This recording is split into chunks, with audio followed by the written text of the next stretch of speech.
Bugun sotuvda O'zbekistonda ishlab chiqarilgan avtomobillar orasida eng yumshoq yuradigani, o'z davrini biznes klassi hisoblangan Epica avtomobili.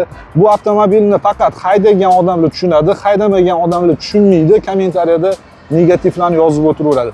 Xullas, o'rtoqlar, Epica avtomobili 2010-yilda ishlab chiqarilgan 3-paysi avtomat korobka, bosib o'tgan masofasi probegi 180 ming kilometr.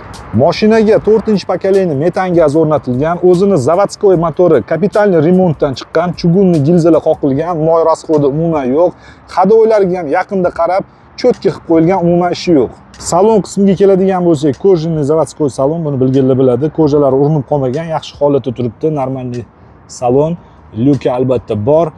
Video registrator o'rnatilgan, signalizatsiya majikar o'rnatilgan. Korobkada ham hech qanaqa muammosi yo'q. Bemalol ustunlarga tekshirtirib olishingiz mumkin.